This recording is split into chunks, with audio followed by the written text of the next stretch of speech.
ہیں، اس میں سے 1,40,00,00,000 روپے جو آپریشنل ایکسپینسز ہے، جس میں سیلریز ہیں، جس میں بجلی کا خرچہ ہے، گیس کا خرچہ ہے اور دوسری چیزیں ہیں. اور اس سال جو آپ کا ڈیولپمنٹ ایکسپینڈیچر ہے that is about 1 billion rupees which the government of Pakistan will provide. ہم لوگ آج کل بہت نیگیٹو ہوتے ہیں، ہر وقت ٹی وی پہ دیکھیں تو برائی آ رہی ہوتی ہیں. We must try to appreciate Pakistan. یہ ملک ہے، اس میں آج بھی اتنی ہمت ہے کہ ہائر ایجوکیشن کے لیے ہمارے جیسے ادارے کے لیے ماشاء اللہ سے 1 ارب روپیہ کہیں نہ کہیں سے نکلے گا. تو we must thank Allah and the money is coming from here. And one more thing which I would like to highlight is that out of 1.4 billion operational expenses, the government of Pakistan will subsidize 313 million. Rest we will generate at our own.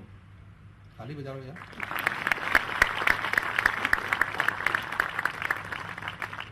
یہ لوگ کہتے ہیں کہ پاکستانی بڑے کنجوس ہیں 2 چیزوں میں، ایک مسکرانے میں، ہنسنے میں. ہنستے نہیں ہیں، ہمیشہ غصے میں رہتے ہیں. تو میری ریکویسٹ ہے کہ کوئی خرچ نہیں ہوتا ہے مسکرانے میں اور ہنسنے میں. دوسری چیز یہ سب سے میری ریکویسٹ یہ ہے کہ تھوڑی سی تعریف کرنا سیکھیں. آج کل ہر ایک مطلب میڈیا کے لوگوں سے معذرت کے ساتھ ہر بات نیگیٹو بات. بہت سارا ملک میں کام ہوا ہے، ہو رہا ہے، انشاءاللہ ہوگا. ہمیں ایک دوسرے کو اپریشیٹ کرنی چاہیے، تعریف کرنی چاہیے.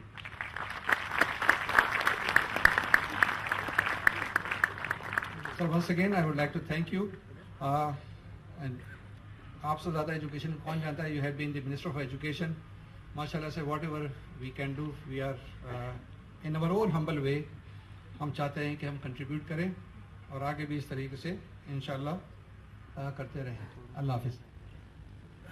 بسم اللہ الرحمن الرحیم. Doctor Junaid Zaidi, distinguished faculty members and dear students, industrialists, مجھے بڑی خوشی ہوئی ہے کہ جو آج میں نے اسٹوڈنٹس کا یہاں پہ ایگزیبیشن دیکھا ہے اور اس ڈیجیٹل ورک پہ بیس جو پروجیکٹ کیے ہیں اسٹوڈنٹس نے, یہ اس کوالٹی کو ریفلیکٹ کرتے ہیں کہ جس ڈیڈیکیشن سے اور محنت سے انہوں نے جذبے سے کام کیا ہے. مجھے یہ سن کر بھی بےحد خوشی ہوئی ہے کہ یہ قوم سیٹس کے جو ایک ننا منا سا پودا لگا تھا آج ایک بڑے تناور درخت کی صورت میں ہمارے علم کے میدان میں ایک درخت بن کر کھڑا ہے اور پورے ملک کے اندر ہزاروں نہ صرف اساتذہ کے ساتھ بلکہ اسٹوڈنٹس کو یہ علم فراہم کر رہا ہے اور جو 7th رینکنگ ہے اس کی 108 یونیورسٹیز میں, اس کے لیے اسٹوڈنٹس, فیکلٹی اور ایڈمنسٹریشن مبارکباد کی مستحق ہے.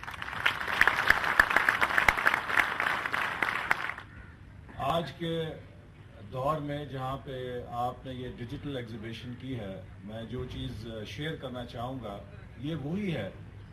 بڑی بدقسمتی ہے کہ اگلے دن اتفاق سے میں 98 5 فیبروری غالباً وہ دن تھا یا 10 فیبروری 98 تھا جب ہم نے ویژن 2010 لانچ کیا تھا اسلام آباد میں, وہاں کے کنونشن سینٹر میں. تو پرانے میں آرکائیوز دیکھ رہا تھا, انہیں ٹھیک کر رہا تھا, تو اتفاق سے اس فنکشن کی ایک ویڈیو مجھے مل گئی کہ جو پرائم منسٹر آئے تھے اور ہم نے ویژن 2010 کو لانچ کیا تھا. اور مجھے بڑا اس بات پہ دکھ بھی ہوا کہ وہ ساری باتیں جو اس وقت ہم نے کی تھیں وہ آج بھی اتنی ہی ویلڈ ہیں کہ جتنی 1998 کے اندر ویلڈ تھیں. 11 سال تقریباً زیادہ گزر چکے ہیں, لیکن ہم آج بھی کئی حوالوں سے اسی جگہ کھڑے ہیں کہ جہاں پر ہم نے 98 میں ایک ویژن دیا تھا کہ ہمیں آگے چلنا چاہیے. اگرچہ کچھ ایکسیپشنز ہیں کچھ اداروں نے, جس میں قوم سیٹس جیسے ادارے ہیں, انہوں نے انفرادی طور پر اپنی ترقی کے سفر کو جاری رکھا, لیکن بحیثیت قوم یہ ایک المیہ ہے کہ ہم بہت زیادہ کچھ حاصل نہیں کر سکے کہ جتنا ہمیں حاصل کرنا چاہیے تھا. اور یہ کیوں اہم ہے؟ ہمارے ہاں اکثر ایک کیجول ایٹیچیوڈ دیکھنے میں آتا ہے. ہم سمجھتے ہیں کہ بزنس ایز یوزول چل سکتی ہے.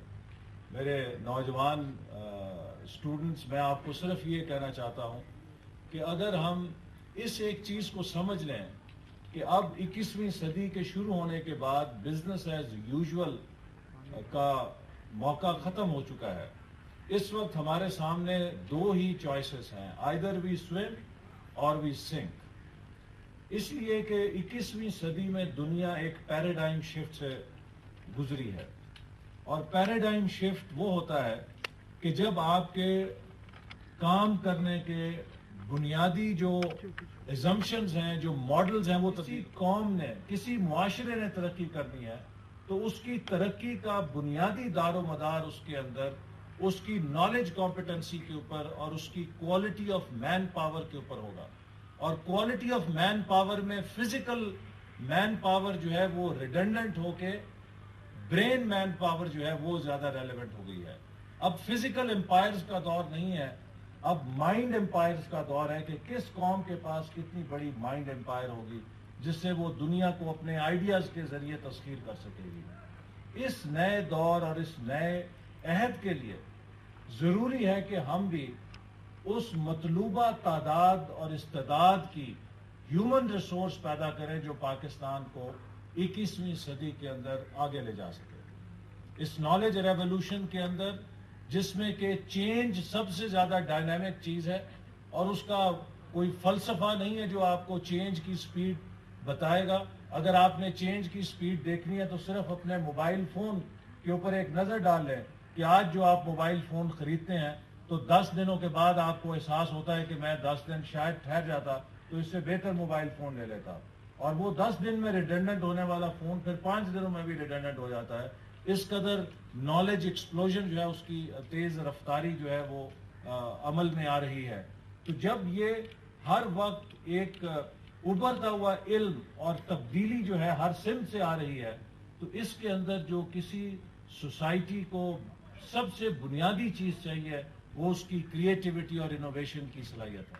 تو یہ وہ ماڈل تھا کہ جس کے اوپر ہمیں علم کی بنیاد رکھنی, اور جب تک ہمارا علم کا یہ ماڈل قائم رہا تو آپ نے دیکھا کہ اسپین اور بغداد کی یونیورسٹیز, اس وقت کی آکسفورڈ, کیمبرج, ہارورڈ, MIT, اور اس وقت کی جو تعلیم کے میدان کے لیڈنگ ایج کے اوپر ہمارے سائنسدان تھے, ہمارے مفکر تھے, ہمارے جو اہل علم تھے, وہ دنیا کو دکھا رہے تھے سمت, چاہے وہ فزکس تھی, چاہے وہ کیمسٹری تھی, چاہے وہ الجبرا تھا, چاہے وہ کوئی بھی سائنس کا, میڈیسن کا شعبہ تھا. دنیا کا پہلا ہسپتال ہم نے بنایا, واٹر وے ہم نے بنائی, اور جب اسپین اور بغداد میں وہ علم کی معراج تھی تو اس وقت یورپ تو اندھیرے میں تھا. لیکن پھر ہم نے اس اپنی علم کی قیادت کو بھلا دیا اور ڈوگمے کا شکار ہو گیا, اور ہم نے سمجھا کہ ہم نے جو حاصل کر لیا یہ اینڈ آف دا ورلڈ ہے. گھر میں جو بچہ زیادہ سوال کرتا ہے ماں باپ سے اتنا ہی پٹتا ہے اور جھاڑ کھاتا ہے, چونکہ وہ افینسو بیہیویئر سمجھا جاتا ہے.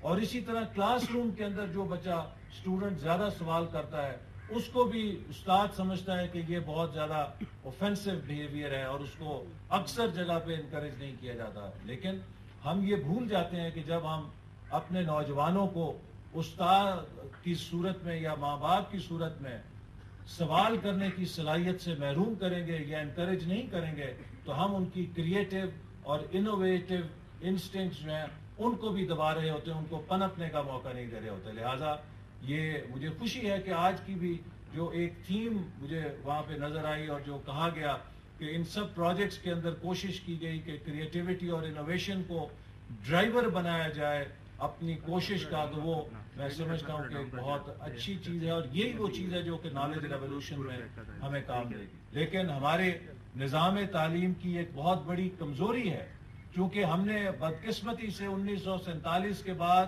اس پرانے برٹش ایجوکیشن سسٹم جو ایک کالونی کے طور پہ ہمیں دیا گیا تھا, چونکہ جو کالونائزرز ہیں وہ کبھی یہ نہیں چاہ سکتے کہ آپ کو تعلیم کے ذریعے سے یہ شعور اور آگہی دیں کہ آپ جڑ جائیں, آپ میں اجتماعیت پیدا ہو, کیونکہ اگر آپ میں اجتماعیت پیدا ہوگی تو آپ تو بہت اکثریت میں آپ آزادی مانگیں گے.